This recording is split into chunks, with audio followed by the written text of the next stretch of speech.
Hello friends, कैसे हैं आप सब। भाई दूज के बाद अब एक और महापर्व मनाने जा रहे हैं जिसे हम छठ पूजा के नाम से भी जानते हैं। ये महापर्व 4 दिन तक चलता है। कार्तिक मास के शुक्ल पक्ष की चतुर्थी से इस व्रत की शुरुआत हो जाती है और इसमें पहला दिन नहाय खाए का होता है। यानी कि इस दिन व्रती के लिए नहाकर बहुत शुद्धता के साथ सात्विकता से भोजन बनाया जाता है, जिसमें घी की सब्जी, चने की दाल और चावल, ये सब चीज़ें देसी घी में बनाई जाती है। और व्रत करने वाला सबसे पहले इस भोजन को ग्रहण करता है, इसके बाद ही परिवार के अन्य लोग इसे खाते हैं। और इस बार का नहाय खाए 17 नवंबर को किया जाएगा। इसके अगले दिन खरना किया जाता है, जिसमें व्रती पूरे दिन का व्रत रखकर व्रती के लिए शाम को मिट्टी के चूल्हे पर गुड़ की खीर और दोस्ती रोटी बनती है, जिसे खाने के बाद से इस छठ व्रत की शुरुआत हो जाती है। और इसमें तीसरा दिन छठ पूजा का सबसे महत्वपूर्ण दिन होता है और इस दिन शाम के समय डूबते हुए सूरज को अर्घ देते हैं। इस दिन सुबह से ही ठेकुआ, चावल के लड्डू, जिसे कसार भी कहते हैं, ये सब चीज़ें बनने लगती है और साथ में तरह तरह के फल, मेवे और टोकरी, ये सब चीज़ों की खरीदारी की जाती है। इसमें जितनी भी चीज़ें लगती हैं वो सब कोरी होती है, कुछ भी यूज्ड नहीं होती है, इसका खास ख्याल रखते हैं।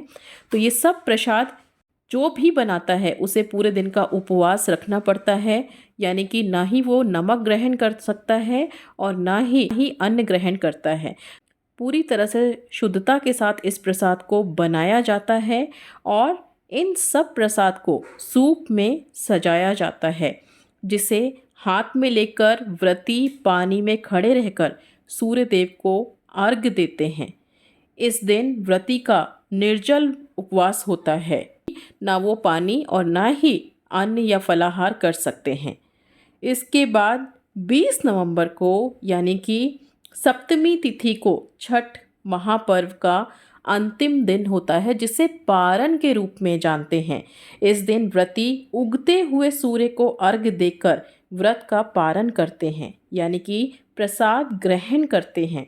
इस व्रत को बहुत कठिन माना जाता है, क्योंकि लगातार 3 दिनों तक व्रती को इन सब कड़े नियमों का पालन करना पड़ता है। और साथ में पारण के बाद भी एक बहुत ही कड़ा नियम है कि भोजन ग्रहण करके उन्हें पूरा दिन सोना नहीं होता है।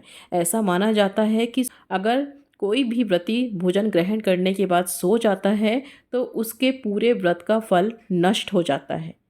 तो ये त्यौहार वैसे तो अधिकतर बिहार और झारखंड में मनाया जाता है, पर अब इसे लोग हर जगह बहुत खुशी और विश्वास के साथ मनाने लगे हैं। ये व्रत हर जगह बहुत लोकप्रिय होने लगा है और इस व्रत को संतान की लंबी उम्र, उसके अच्छे स्वास्थ्य के लिए या उसके उज्जवल भविष्य की कामना के लिए रखा जाता है। और यहाँ तक कि अगर संतान के साथ कोई मनमुटाव होता है, किसी तरह की अनबन होती है, तो भी इस व्रत के रखने से आपसी संबंध जो हैं वो मधुर होने लगते हैं। तो ये व्रत बहुत खास है, बहुत महत्वपूर्ण है और साक्षात सूर्य देव की 3 दिनों तक लगातार उपासना होती है। और सूर्य देव की उपासना तो स्वयं पांडवों ने भी किया था, यहाँ तक कि श्री कृष्ण ने भी किया था।